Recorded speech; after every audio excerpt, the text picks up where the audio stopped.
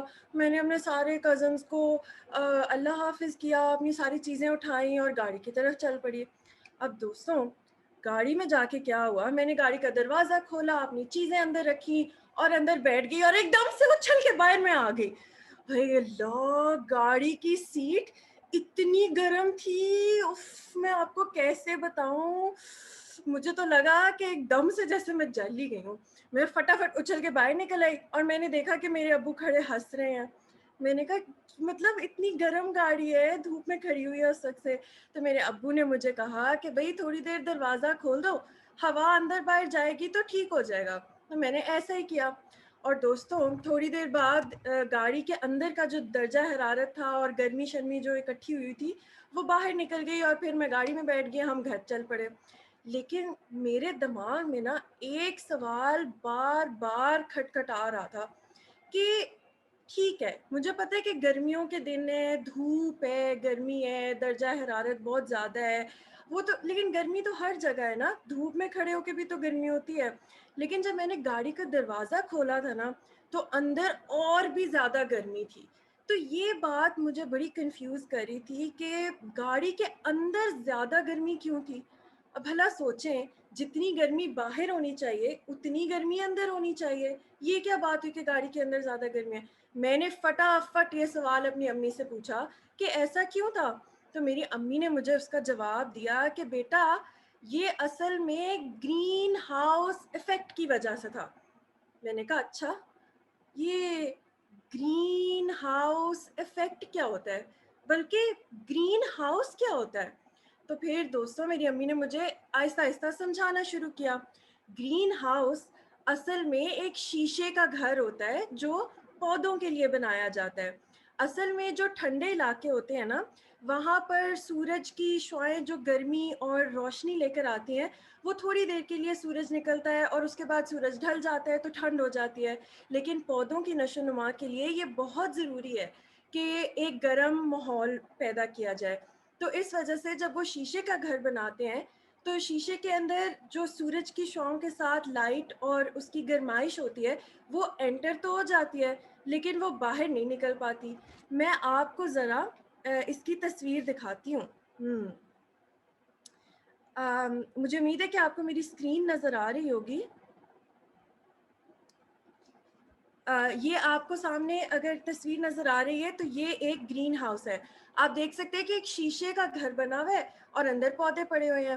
اب ہوتا کچھ یوں ہے کہ جب اس کے اندر سورج کی روشنی داخل ہوتی ہے اور اپنے ساتھ گرمائش یعنی کہ ہیٹ لے کر آتی ہے تو وہ اندر انٹر تو ہو جاتی ہے, لیکن شام کو جب سورج ڈھل جاتا ہے تو جو شیشہ لگا ہوا ہے تمام سائڈز پر وہ اس گرمی کو باہر نہیں نکلنے دیتا اور اس طرح پودے جو ہے وہ اچھی طرح سے ان کی نشو و نما ہو جاتی ہے اور اس کو ہم کہتے ہیں گرین ہاؤس ایفیکٹ.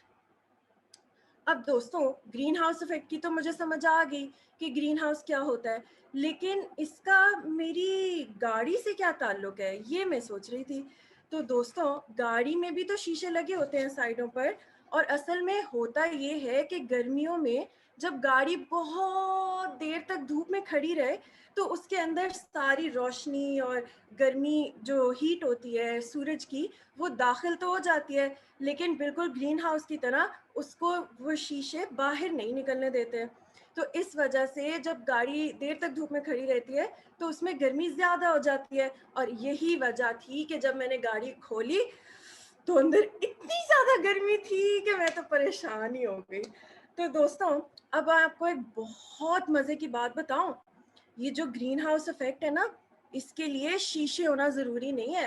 جی ہاں, اور یہ جو ہماری زمین ہے جس کو ہم ارتھ کہتے ہیں اس کے اندر بھی ایک قدرتی طور پہ گرین ہاؤس ایفیکٹ ہو رہا ہے. جی ہاں, لیکن ہماری جو دنیا ہے اس کے ارد گرد کوئی شیشہ تو نہیں ہے تو اس کا گرین ہاؤس ایفیکٹ کس طرح سے ہوتا ہے یہ ہم ابھی دیکھتے ہیں.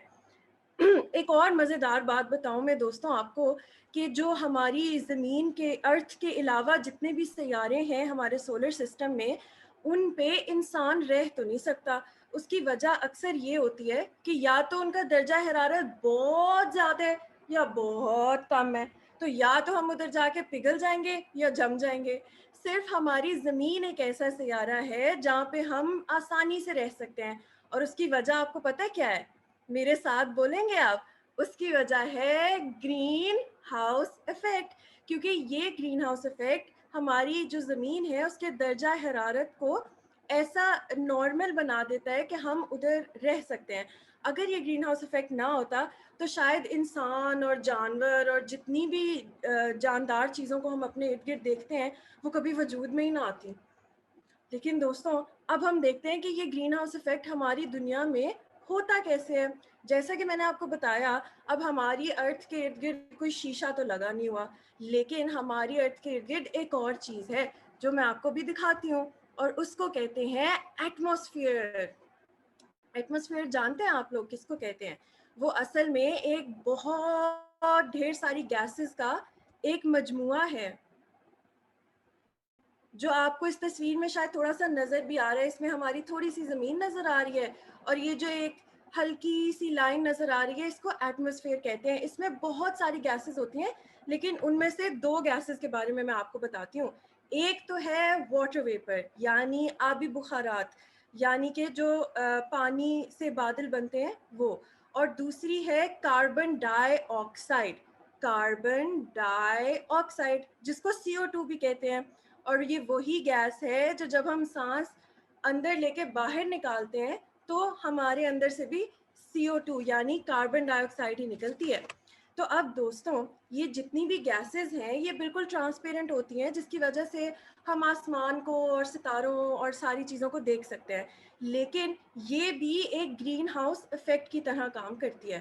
جب بھی سورج کی شعاعیں اپنے ساتھ ہیٹ یعنی کہ گرمی کو لے کر آتی ہیں تو وہ اندر تو داخل ہو جاتی ہیں اور ہماری زمین تک تو پہنچ جاتی ہیں، لیکن اس کو جب باہر نکلنا ہوتا ہے تو آپ جیسے کہ اس تصویر میں دیکھ سکتے ہیں کہ کچھ گرمی تو باہر نکل جاتی ہے، لیکن کچھ گرمی کو جو ایٹماسفیئر ہے وہ باہر نہیں نکلنے دیتی، اور وہ ہماری ارتھ کے اندر اس کو ٹریپ کر لیتی ہے کہ بھائی گرمی تم نے کہیں نہیں جانا، تم ہمارے لیے بڑی ضروری ہو، کیونکہ وہ درجہ حرارت نارمل ہو جاتا ہے اور ہم انسان اور جانور اور سب لوگ پھر زمین کے اوپر آسانی سے رہ سکتے ہیں۔ لیکن دوستوں یہاں پر نا ایک بڑی افسردہ سی بات ہے، یہ جو گرین ہاؤس ایفیکٹ ہے نا یہ ہمیں قدرت نے دیا ہے اور یہ ہمارے لیے بہت ضروری ہے، لیکن انسان جو ہے نا وہ اکثر قدرت کا خیال نہیں رکھتے۔ وہ اکثر اس طرح کے کام کرتے ہیں جن سے ہماری جو نیچرل پروسیس ہے یا ہماری دنیا میں جو قدرتی طور پر جو پروسیس ہوتا ہے وہ خراب ہوتے جاتے ہیں۔ اب انسانوں نے کیا کیا کہ انہوں نے ڈھیر ساری فیکٹریز بنا لیں اور ٹریفک چلنے لگ گئی، الٹے سیدھے قسم کے جو فیولز ہوتے ہیں ان کو ہم نے جلانا شروع کر دیا، جس کی وجہ سے ڈھیر ساری گیسز پروڈیوس ہوتی ہیں جو ہماری ماحول کے لیے بڑی نقصان دہ ہوتی ہیں، اور ان میں سے دو گیسز کا نام آپ شاید جانتے ہوں گے، کاربن ڈائی آکسائڈ اور واٹر ویپر یعنی CO2 اور آبی بخارات۔ اب یہ جو چیزیں ہیں ٹریفک کے اندر آپ نے شاید دیکھا ہو کوئی دھواں نکل رہا ہوتا ہے، فیکٹریز کے اندر سے نکل رہا ہوتا ہے، اور بہت سی چیزیں جن کی وجہ سے یہ گیسز ہماری ہوا کے اندر داخل ہو جاتی ہیں۔ اب ان کی وجہ سے اب میری بات سنیں ذرا، یہاں پہ میرا ایک سوال ہے کہ یہ گیسز تو پہلے سے ہماری ایٹماسفیئر میں موجود ہیں، بلکہ ایٹماسفیئر تو بہت ساری گیسز کا مجموعہ ہے اور اس میں یہ دونوں گیسز موجود ہیں، تو پھر کیا فرق پڑتا ہے اگر ہم تھوڑی سی اور گیسز بنا لیں گے؟ لیکن دوستوں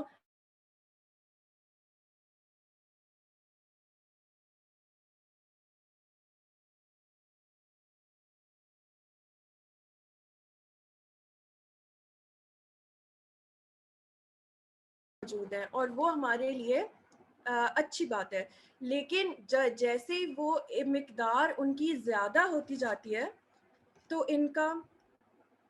جیسے ان کی مقدار زیادہ ہوتی چلی جاتی ہے تو وہ ہمارے لیے نقصان دہ ہونا شروع ہو جاتی ہیں، اور اس وجہ سے ہماری جو ایٹماسفیئر ہے اس کو نقصان پہنچتا ہے، اور اس کی وجہ سے ہماری جو برف پگھلنے لگ جاتی ہے، سمندر کی سطح بڑھنے لگ جاتی ہے، ہمارے کھیتوں کو نقصان پہنچتا ہے، موسم کی شدت بڑھ جاتی ہے، اور ان ساری چیزوں کو مل کر ہم کہتے ہیں گلوبل وارمنگ۔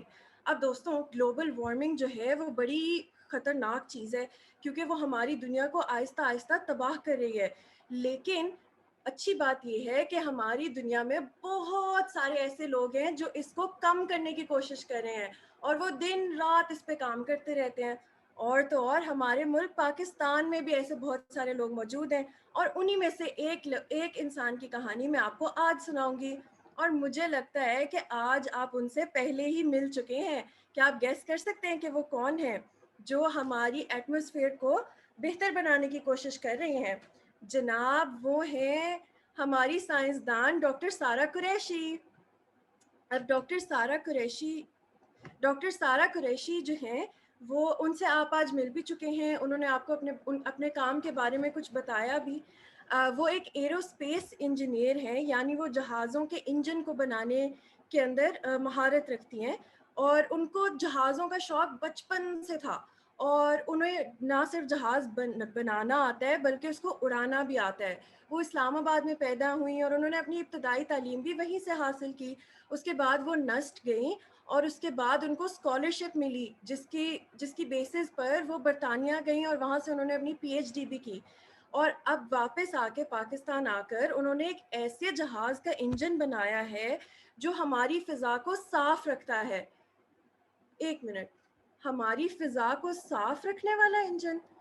دوستوں اس کا مطلب تو یہ ہوا نا کہ جو ابھی جہاز اڑ رہے ہیں ہماری فضا میں, اس کا مطلب کہ وہ ہماری فضا کو آلودہ کر رہے ہیں. یہ تو مجھے پتہ ہی نہیں تھا.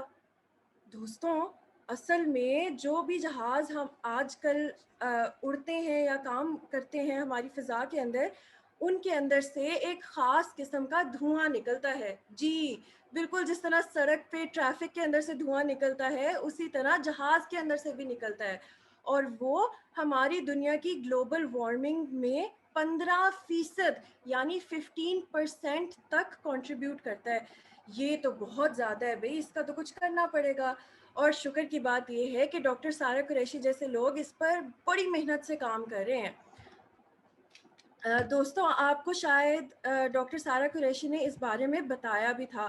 میں آپ کو دکھاتی ہوں کہ وہ کون سا دھواں ہے جس کی وجہ سے اتنی ڈھیر ساری گلوبل وارمنگ ہو رہی ہے. آپ نے شاید سنا ہو, آپ نے شاید کبھی آسمان میں اس طرح کا کوئی منظر دیکھا ہو کہ ایک کوئی جہاز ٹائپ سی چیز اڑ رہی ہے اور اس کے پیچھے یوں لمبی سی وائٹ کلر کی بادلوں کی لائن ہے. تو یہ جو بادلوں کی لائن ہے یہ وہی دھواں ہے جس کی میں آپ کو بات کر رہی ہوں, اور اس کو کہتے ہیں کانٹریل. اور کانٹریل کے اندر کیا ہوتا ہے گیس کریں گے ذرا؟ وہی دو گیسز جن کے بارے میں ہم ابھی بات کر رہے تھے, کاربن ڈائی آکسائڈ یعنی CO2 اور واٹر ویپرز یعنی آبی بخارات. اب یہ دونوں جب نکلتی ہیں جہاز کے اندر سے تو وہ ایک اس طرح کے بادل بناتی ہیں جن کی بارش بھی نہیں ہو سکتی. ان بادلوں کیونکہ یہ مصنوعی طور پر انسان کی وجہ سے بنتے ہیں اس وجہ, اور یہ بہت اونچی جگہ پہ بنتے ہیں, بہت اونچائی پر اگر جہاز اڑے نا تب یہ بنتے ہیں. تو اتنی اونچی جگہ پر تو بارش بھی نہیں ہو سکتی, اس وجہ سے یہ ہماری ایٹماسفیئر کا حصہ بن جاتے ہیں اور پھر ہماری ایٹماسفیئر میں کاربن ڈائی آکسائڈ اور واٹر ویپر کی مقدار جو ہے وہ بہت زیادہ بڑھ جاتی ہے اور اس وجہ سے گلوبل وارمنگ بھی زیادہ ہوتی ہے. تو ڈاکٹر سارہ قریشی نے کیا کیا کہ وہ واپس پاکستان آئیں اور انہوں نے ایک کمپنی شروع کی جس کا نام ہے ایرو انجن کرافٹ, اور انہوں نے اس کمپنی کے تحت ایک ایسا انجن بنایا یا ایک ایسا آلہ بنایا جو انجن کے اوپر فکس ہو جاتا ہے اور ان بادلوں کو یعنی اس کانٹریل کو جہاز سے نکلنے سے پہلے ہی اس کو جمع کر لیتا ہے اور اس کو پانی بنا لیتا ہے اور انجن کے اندر ہی اس کو سٹور کر لیتا ہے. اور پھر جب جہاز اڑ کے ساری سیریں سوریں کر کے جب وہ لینڈ کرنے لگتا ہے تو لینڈ ہونے سے پہلے اس پانی کو نکال دیا جاتا ہے یا پھر اس پانی سے مصنوعی بارش بھی کی جا سکتی ہے. تو یہ تو بہت اچھی بات ہے, اگر کہیں بارش نہیں ہو رہی تو وہ ادھر سے بارش بھی ہو سکتی ہے, پانی بن جائے گا, ہماری ایٹماسفیئر میں ان گیسز کی مقدار بھی زیادہ نہیں ہوگی, اس کا مطلب گلوبل وارمنگ بھی نہیں ہوگی. تو دوستوں آپ نے دیکھا کہ ڈاکٹر سارہ قریشی جو ہیں یہ میں آپ کو ان کی کچھ تصویریں دکھاتی ہوں. یہ اپنی سائنس کی لیب جو ہے ان کی, یہ اس میں وہ کام کر رہی ہیں. وہ اپنے والد کے ساتھ بھی اس مشین کے اوپر کام کرتی ہیں اور آج کل جو ہے وہ ایک چھوٹے جہاز پہ کام کریں گے، اس کا وہ انجن بنائیں گی اور اس کو ٹیسٹ کریں گی، اس کی اچھی طرح وہ دیکھیں گے کہ یہ صحیح کام کرتا ہے یا نہیں، اور پھر اگر وہ ٹیسٹ سکسیزفل رہا تو وہ ایک بڑا سارا جہاز بنائیں گی اور اس کو وہ کمرشلی استعمال بھی کر سکتے ہیں، اور آہستہ آہستہ انشاءاللہ ہماری گلوبل وارمنگ اس طرح کم بھی ہو سکے گی۔ یا آپ ان کی سائنس لیب بھی دیکھ سکتے ہیں۔ تو آپ نے دیکھا دوستوں کہ ڈاکٹر سارہ قریشی نے کس طرح اپنے بچپن کے شوق کو یعنی جہازوں کو لے کر ایک ایسا کام کیا محنت اور لگن کے ساتھ، جس سے نہ صرف ان کو، آپ کو اور مجھے، بلکہ پوری دنیا کو کوئی نہ کوئی فائدہ پہنچ رہا ہے۔ تو اب آپ سوچیں ذرا کہ ہم سب کو جن بھی چیزوں کا ہمیں شوق ہے ان پہ بھرپور محنت سے کام کرنا چاہیے اور ان کو ضرور ان کو فالو اپ کرنا چاہیے۔ اس سے یہ ہوگا، اور پھر ہمیں کوئی ایسا کام کرنا چاہیے جس سے پوری دنیا کو فائدہ ہو۔ اب اس سے مجھے ایک ایکٹیویٹی یاد آ رہی ہے، ہم ذرا مل کے وہ کرتے ہیں، بے شک آپ اس سیشن کے بعد کر لیجئے گا، لیکن آپ ذرا سوچیں کہ اگر آپ کو موقع ملے بالکل ڈاکٹر سارہ قریشی کی طرح کہ آپ سائنس کی مدد سے کوئی ایسی چیز بنائیں، کوئی ایسا آلہ تیار کریں یا کوئی ایسی مزیدار سی مشین انوینٹ کریں جس سے ہم انوائرمنٹ کے لیے یعنی اپنے ماحول کی آلودگی کو کم کر سکیں، تو آپ کیا بنائیں گے؟ سوچیں ذرا، اپنا دماغ لڑائیں۔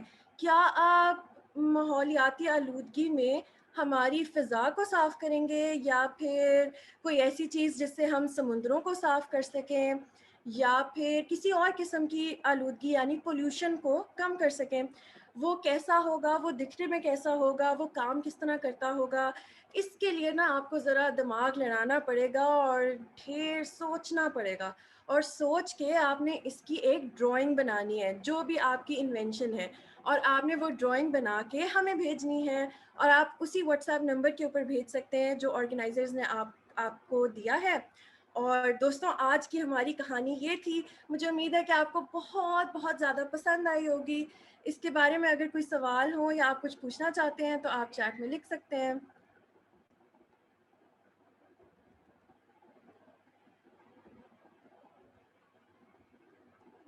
واٹس ایپ نمبر بھی چیٹ میں بھیج دیا گیا ہے۔ تھینک یو سو مچ، مجھے بہت مزہ آیا آپ لوگوں سے ملنے کا اور آپ لوگوں کو یہ کہانی سنانے کا۔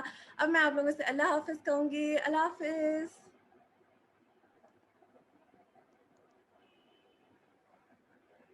سو مچ اروج، آپ کی اسٹوری بہت ہی مزیدار تھی، ہم سارے کام چھوڑ کے بیٹھ کے آپ کی باتیں سن رہے تھے سب لوگ، اور بہت زیادہ کامنٹس بھی آئے ہیں یہاں چیٹ باکس کے اندر جنہوں نے آپ کے طریقہ بیان کو بہت زیادہ اپریشیٹ کیا ہے، اینڈ وی ایکس ہوپ کہ یہ ٹیچرز اور بچے جو کہانی سن رہے تھے اس کو اپنے اسکول کے اندر بھی جا کے ریپلیکیٹ کر سکیں گے۔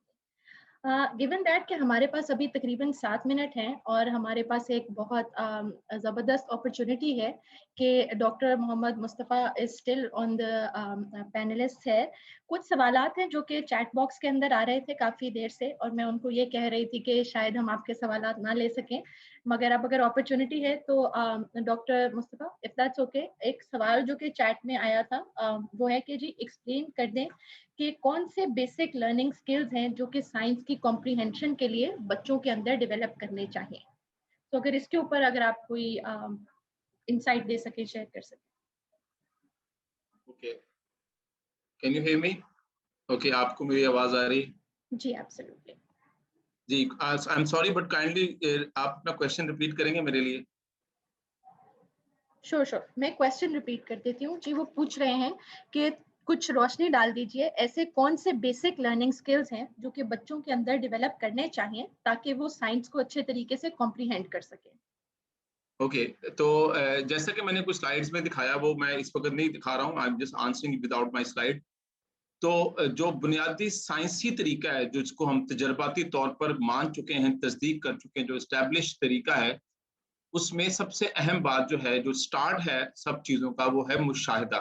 ایک اچھا مشاہدہ کرنے والا طالب علم تخلیق کرنا، تو مشاہدہ کرنے کی سکلز بنانی چاہیے۔ نمبر 2، اسٹوڈنٹس کو انکریج کرنا چاہیے کہ وہ سوال پوچھیں۔ یاد رکھیں جواب شاید اتنے میٹر نہیں کرتے ہیں جتنا میٹر یہ کرتا ہے کہ ہم اپنے طالب علموں کو سوال کرنا کیسے سکھاتے ہیں، کیونکہ سوال کرنے سے ہی علم کی تخلیق کا آغاز جو ہے وہ شروع ہوتا ہے۔ اور آف کورس اس کے بعد جو ہے کہ کیسے ان سوالوں کا جواب تلاش کرنا ہے. لیکن میں یہ سمجھتا ہوں کہ کسی بھی طالب علم کے لیے جو سب سے زبردست اسٹارٹر پیک ہے جو ہم ایک استاد دے سکتا ہے وہ اس کی اسٹرانگ آبزرویشن، طاقتور مشاہدہ اور اس کے سوال کو بنانا، سوال کو تخلیق کرنا.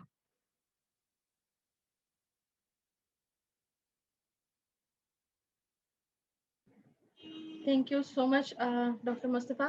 ایک اور سوال جو کہ یہاں چیٹ باکس کے اندر آیا ہوا ہے، اٹس اپ ٹو یو اور عروج ٹو ٹیک، اس کے پوچھا یہ جا رہا ہے کہ کس طریقے سے کبھی کبھار اسکولس کے اندر جو سلو لرنر اسٹوڈنٹس ہوتے ہیں ان کو کس طرح سے اکوموڈیٹ کیا جائے کہ وہ ایک ایکسلریٹڈ لرننگ کے پاتھ کے اوپر چل سکیں.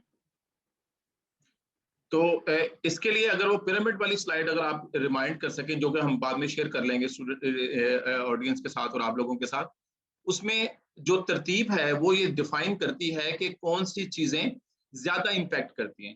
تو جو سلو لرنرز ہوتے ہیں اس کا مطلب ہے ان کو ون وے لیکچرنگ انف نہیں ہے، یہ ان کے کیلیفر کے مطابق یا ان کے انٹلیکچوئل وزڈم کے لیے انف نہیں ہے. تو اس کے لیے ہمیں دوسرے طریقے استعمال کرنے پڑیں گے جو اس سے اوپر موجود ہیں، یعنی کہ ہمیں تصویروں کا استعمال کرنا پڑے گا، ہمیں اینیمیشنز کا استعمال کرنا پڑے گا اور ڈیمونسٹریشن کا. اور سب سے بہترین طریقہ ایسے طالب علموں کے لیے یہ ہے کہ نہ صرف ان کو پڑھایا جائے بلکہ ان کو ایکٹیویٹیز کی مدد سے ایکٹیویٹیز میں انوالو کر کے رکھا جائے، جس کی مدد سے وہ باقی طالب علموں کے ساتھ بہت جلدی جو ہے وہ شامل ہو سکتے ہیں. تو ایکٹیویٹی بیسڈ جو لرننگ ہے وہ ایسے بچوں کے لیے شاندار جو ہے وہ طریقہ جو ہے وہ ثابت ہو سکتا ہے.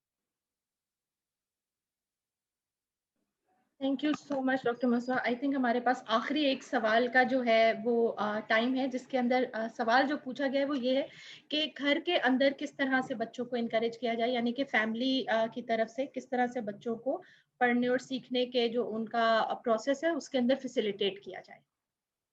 اوکے، میں جلدی بولتا ہوں، یہ بہت ضروری باتیں اور بہت ضروری کوشچنز ہیں. پہلی بات یہ ہے کہ ایک ہوتی ہے تعلیم جو کتابوں میں لکھا ہوتا ہے اور وہ ہم سکھاتے ہیں، اس میں کہیں پر نہیں لکھا ہوتا کہ بچوں کو جھوٹ بولنا ہے، لیکن ہم جانتے ہیں انفارچونیٹلی زندگی میں آگے جا کر وہ جھوٹ بولتے ہیں. اس کا مطلب یہ ہوا کہ جو کتابوں میں لکھا ہوا پڑھایا جاتا ہے وہ کافی نہیں ہے. اگر ہمیں کسی طالب علم کو، کسی بچے کو انکریج کرنا ہے کہ وہ علم کی طرف راغب ہو، تو سب سے پہلے والدین کو اور فیملی کو علم کی طرف راغب ہونا پڑے گا. یعنی کہ آپ لوگوں کو وہ طریقہ اڈاپٹ کرنا پڑے گا جس کی وجہ سے بچے جو ہیں وہ کتابوں کی طرف اور علم کی طرف متوجہ ہوں. یاد رکھیں، اگر آپ کے ہاتھ میں موبائل فون کے اوپر کوئی نان ایجوکیشنل مٹیریل موجود ہے تو اب آپ یہ طے کر رہے ہیں اور سمجھ جائیں کہ یہ بچوں کے لیے بھی بالکل نارمل سی بات ہے ان چیزوں کو ڈیل کرنا. اگر آپ کتاب پڑھ رہے ہیں تو اس کا مطلب ہے کہ بچوں کو بھی آٹومیٹکلی یہ تربیت جائے گی کہ کتاب پڑھنا جو ہے وہ ایک بہتر عمل ہے یا وہ ایک خوبصورت ایکٹیویٹی ہے. تو بہت جلدی میں یہ بتا سکتا ہوں کہ وہ تمام طریقے جو بھی ہم نے سنے ہیں اور سمجھے ہیں جس سے لوگ سیکھتے ہیں، آپ کو ایسا رویہ اپنانا پڑے گا اور بچوں کے ارد گرد ایسا ماحول بنا کے رکھنا پڑے گا. جو آپ کرتے ہیں یاد رکھیں، جو بھی آپ گھر میں کرتے ہیں آپ کے بچے انہی چیزوں کو اڈاپٹ کرتے ہیں، چاہے ٹیچر جتنا مرضی سمجھا لیں کہ پڑھنا اچھی بات ہے اور ٹائم ضائع کرنا اچھی بات نہیں. اور باقی یہ جو ویڈیو لیکچر ہے یہ میں کمپلیٹ کر کے آپ کو یوٹیوب پہ دے دوں گا انشاءاللہ، اور وہ یوٹیوب پہ مل جائے گا آپ کو میرے والے یوٹیوب چینل کے اوپر. Thank you so much doctor Mustafa ہمارے سارے پارٹیسپینٹس کے کویشچنز آنسر کرنے کا. ایک جو بہت چھوٹا سا کویشچن یہاں ساتھ پوچھا ہوا ہے وہ شاید پوچھ رہے ہیں کہ کون سی ڈرائنگ بنانی ہے، جس کا ادھر پینلسٹ نے ابھی عروج نے بتایا کہ آپ ڈرائنگ بنا کے بھیجیں. آپ گرین ہاؤس کے اوپر اپنی مرضی سے کوئی بھی ڈرائنگ بنا کے دیے گئے واٹس ایپ نمبر کے اوپر شیئر کر سکتے ہیں. اب میں بہت بہت شکریہ ادا کروں گی اپنے پینلسٹ کا، ٹائم نکال کے ہمارے اسٹوڈنٹس اور ٹیچرس کے ساتھ انہوں نے اپنا ایکسپیرینس شیئر کیا. Thank you so much doctor Mustafa. اسی طرح سے عمیر عاصم صاحب تھے لاہور ایسٹرونومیکل سوسائٹی سے، انہوں نے بہت یوزفل انسائٹ شیئر کی اور ان کی پریزنٹیشنز اور چیزیں ہم آپ لوگوں کے ساتھ شیئر کرتے رہیں گے. تھینک یو عروج اینڈ تھینک یو لالا کہ آپ لوگوں نے اتنے ہی انٹرسٹنگ طریقے سے اس سیشن کے اندر ایک بہت ہی جو آج کل کے ضروری ہے کہ کس طرح سے ہم اپنے ماحول کو بہتر کریں اس کے بارے میں ٹیچرز اور بچوں کو بتایا. کوئی بھی ایسے سوالات جو شاید ہم ابھی لائیو سیشن کے اندر نہیں لے سکے وہ ہم پینلسٹ تک پہنچا دیں گے اور ان کے جوابات آپ تک پہنچانے کی بھرپور کوشش کریں گے. تھینک یو ویری مچ. انشاءاللہ پھر ملاقات ہوگی اگلے 8-9 دنوں کی جرنی کے اوپر اور ہم وقتاً فوقتاً اسی طرح کے سیشنز آپ لوگوں کے ساتھ کنڈکٹ کرتے رہیں گے. تھینک یو جی. اللہ حافظ.